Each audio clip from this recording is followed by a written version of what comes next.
सर्वांना माझा नमस्कार। चला आजच्या या व्हिडिओमध्ये आपण काल जे घटक पाहिला होता आपण पृष्ठफळ आणि घनफळ त्याच्यावरचेच जे काही हमखास परीक्षेमध्ये येणारे कुठल्याही वरच्या लेवलला स्पर्धा परीक्षेमध्ये येणारे जे पृष्ठफळ आणि घनफळ यावरील उदाहरणे आपण या ठिकाणी पाहणार आहोत। तर यातले प्रत्येक उदाहरण खूप इम्पॉर्टंट आहे। 8वी स्कॉलरशिप असो किंवा आताच झालेली टीईटी परीक्षा याच्यामध्ये पण असे उदाहरण आलेले आहेत। अशा प्रकारचे उदाहरण परीक्षेमध्ये येतात, त्याच्यासाठी नीट काळजीपूर्वक व्हिडिओ पहा आणि प्रत्येकाने नीट समजून घ्या। खूप अतिशय सोप्या पद्धतीने मी समजावून सांगते, कारण हे गणित प्रत्येक स्पर्धा परीक्षेमध्ये येणार आहे, त्यामुळे नीट काळजीपूर्वक पहा। चला पहिलं गणित आपण पाहू। बघा, 60 सेंटीमीटर बाजू असणाऱ्या घनाकृती लाकडी पेटीस बाहेरून खालचा भाग वगळून रंग देण्यासाठी रुपये 30 प्रति चौरस मीटर दराने किती रुपये खर्च येईल? बघा, हे उदाहरण आलं होतं पहा, टीईटीची जी एक्झाम झाली आता त्या परीक्षेमधले गणिताचं पेपर मधले हे उदाहरण आहे। चला आपण नीट समजून घेऊ आणि सोडू पहा। 60 सेंटीमीटर बाजू असणाऱ्या बघा घनाकृती ठोकळा, बघा 60 सेंटीमीटर बाजू असणारा जो घनाकृती ठोकळा आहे त्या घनाकृती ठोकळ्याची या घनाकृती 60 सेंटीमीटर बाजू असलेला अशा प्रकारचा हा घनाकृती ठोकळा आहे आणि त्याला काय केलेलं, सगळ्या पृष्ठाला रंग द्यायचा, फक्त खालचा भाग वगळून। अशा प्रकारचा जो लाकडी ठोकळा आहे त्याला खालच्या भागाला फक्त एका पृष्ठाला रंग द्यायचा नाही, तर त्या खर्च पण दिलेला प्रति चौरस मीटरला। मग आपण काय करू, त्या सहनाच्या पृष्ठफळाचं सूत्र काय आहे की 6 गुणिले बाजूचा वर्ग, पण आपल्याला 6 पृष्ठाचं नाही काढायचं, एक पृष्ठ वगळून काढायचं, म्हणजे 5 गुणिले बाजूचा वर्ग असं सूत्र येईल। 5 गुणिले बाजूचा वर्ग, एक पृष्ठ आपण कमी केलाय कारण आपल्याला काय विचारले, खालचा भाग वगळून, म्हणजे एक पृष्ठ कमी करायचे। एक लक्षात घ्या, आपल्याला प्रति चौरस मीटरला खर्च दिलेला आणि इथं बाजू दिली सेंटीमीटर मध्ये, मग ती आपण बाजू काय करू, मीटर मध्ये करून घेऊ, म्हणजे 60 सेंटीमीटर बरोबर बघा 0.60 मीटर। आता सेंटीमीटरचं मीटर करत असताना त्याला काय करायचं, 100 नी भागायचं, कारण 100 सेंटीमीटरचा 1 मीटर असतो। 100 नी भागल्यानंतर किती आलं बघा, 0.60 मीटर। मग आपण काय करू, बाजूच्या ह्याच्यामध्ये मांडून घेऊ त्याला, किती बाजू झाली 0.60 आणि कंसाचा वर्ग 5।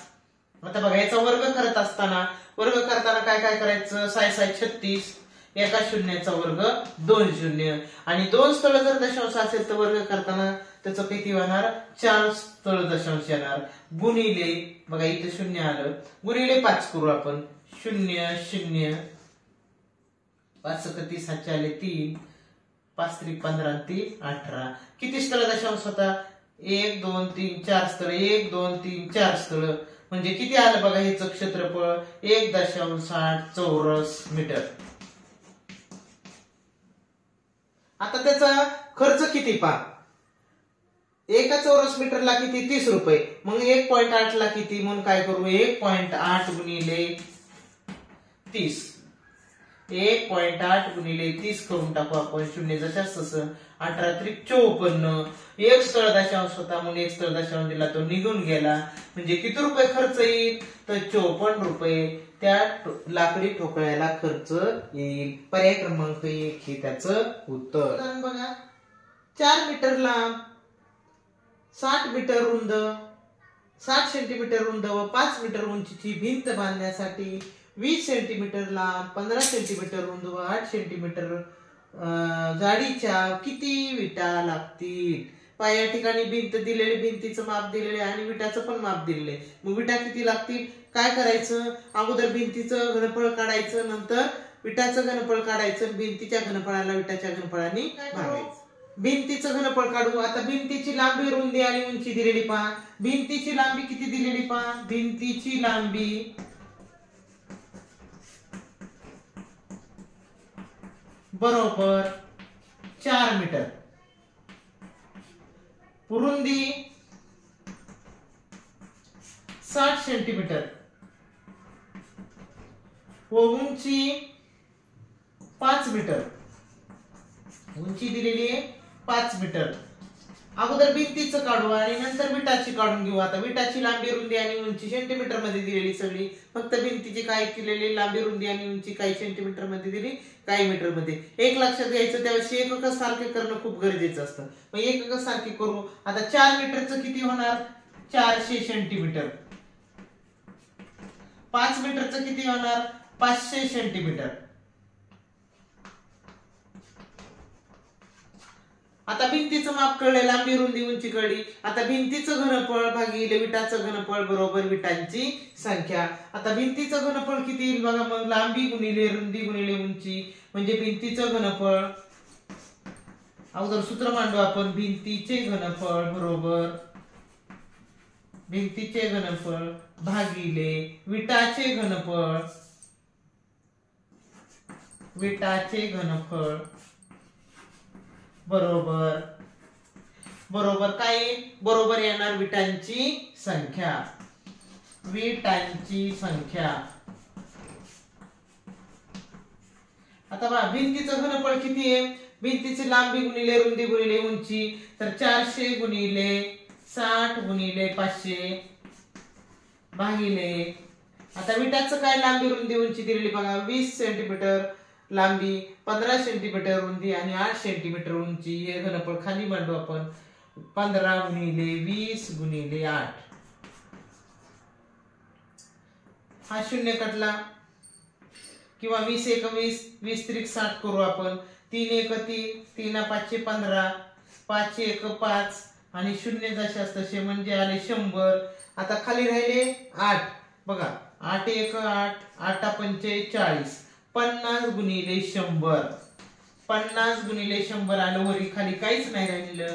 50 गुणिले 100 म्हणले की जेवढे शून्य तेवढे तसेच मांडून टाकायचे आणि 5 ने 1 ला गुणायचं म्हणजे 5 एक 5. म्हणजे किती विटा लागतील? तर 5000 विटा लागतील. उदाहरण बघा. एका इष्टिकाची ती आकाराच्या भांड्याची धारकता 192 लिटर आहे.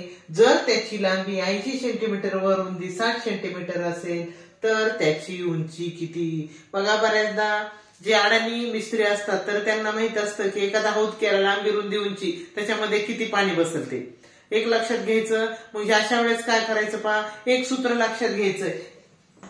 1 लिटर बरोबर 1000 घन सेंटीमीटर. 1000 घन सेंटीमीटर म्हणजे 1 लिटर पाणी बसायचं साठी किती बघा. 1000 घन सेंटीमीटरच्या आकारामध्ये 1 लिटर पाणी बसतंय. मग एक लक्षात घ्यायचं. आता भांड्याची धारकता दिली किती त्या भांड्यामध्ये पाणी बसते. 192 लिटर. 192 लिटर बघा. 1 लिटर म्हणजे 1000 घन सेंटीमीटर. मग 192 लिटर म्हणजे किती येईल पहा. 192 लिटर बरोबर 192 गुणिले 1000 घन सेंटीमीटर. घन सेंटीमीटर. कारण 1 लिटर म्हणजे 1000 घन सेंटीमीटर. मग 192 लिटर म्हणजे 192 गुणिले 1000 असं करायचं. तर पहा 0 3 जशास तसे आणि 192 ला 192 तसेच लिहिले. हे झाले घन सेंटीमीटर.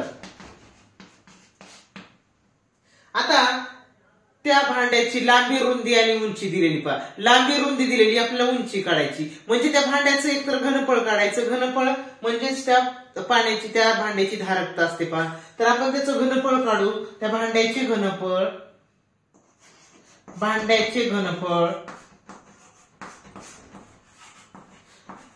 म्हणजे त्याची धारकता बरोबर लांबी गुणिले रुंदी गुणिले उंची. बघा लांबी किती दिलेली आहे 80 सेंटीमीटर गुणिले उंची किती दिलेली. उंची नाही दिलेली, रुंदी दिलेली. किती दिलेली 60.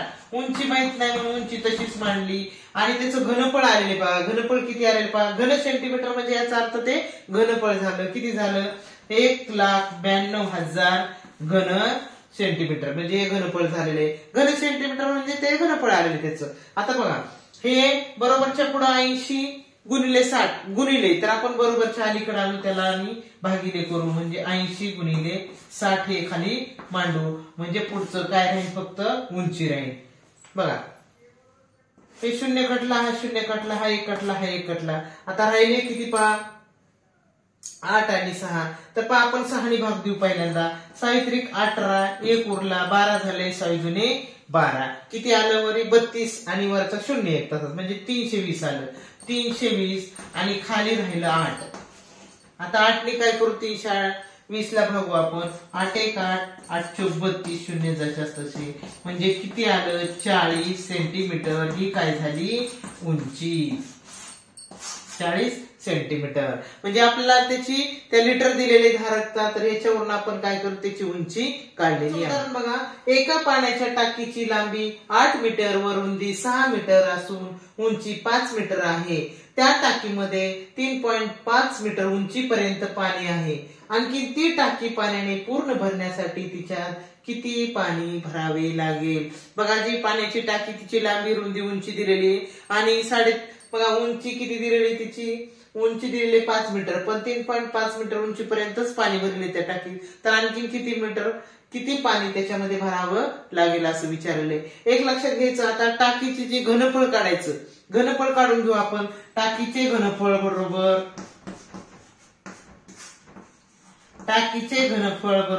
बघा लांबी इष्टिकाची त्या आकाराची टाकी आहे कारण लांबी रुंदी उंची दिलेली. मग लांबी गुणिले रुंदी गुणिले उंची. लांबी गुणिले रुंदी गुणिले उंची.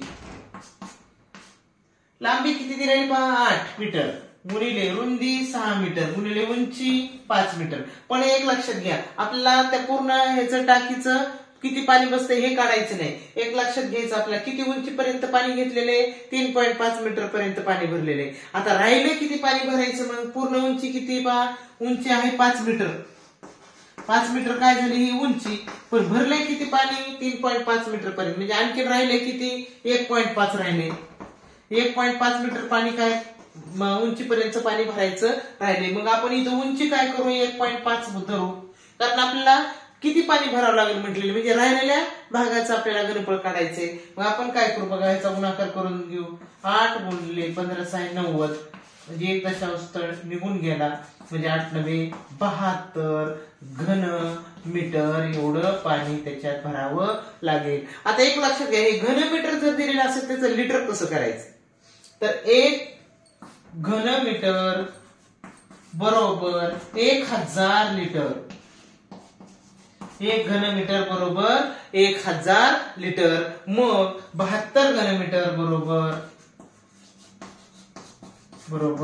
72,000 लिटर. पुढचं उदाहरण बघा. 15 मीटर लांब 9 मीटर रुंद व 6 मीटर उंचीच्या इष्टिकाची ते आकाराच्या गोदामामध्ये 3 मीटर बाजूचे घनाकृती ठोकळे एकावर एक आणि एका शेजारी एक असे पूर्ण गोदामात रचले तर त्या गोदामात असे एकूण किती ठोकळे ठेवले जातील. बघा गोदाम आहे इष्टिकाची ते आकाराचं आणि त्याच्यामध्ये घन आकाराचे ठोकळे ठेवायचे. तर आपल्याला ह्याच्या अगोदर अशाच प्रकारचं आपण उदाहरण पाहिलं होतं. ज्यावेळेस एखादी भिंत असेल आणि त्या भिंतीला किती विटा लागतील अशाच पद्धतीचं हे पण उदाहरण आहे. तर काय करायचं बघा ती जी गोदाम आहे त्याचं घनफळ काढायचं. गोदामाचे घनफळ छेद भागिले गोदामाच्या घनफळाला काय करायचं त्या छोटे छोटे घनाकृती जे ठोकळे त्याच्या घनफळाने भागायचं म्हणजे किती घनफळ ठोकळे येतील ते आपल्याला निघेल. गोदामाचे घनफळ भागिले घनाचे घनफळ बरोबर घनांची संख्या. म्हणजे काय करावं लागेल आपल्याला गोदामाचं घनफळ काढावं लागेल आणि त्या गोदामाच्या घनफळाला त्या ठोकळ्याच्या घनफळाने भागावं लागेल. मग ठोकळ्याचे घनफळ येईल म्हणजे त्या घनाचं घनफळ येईल.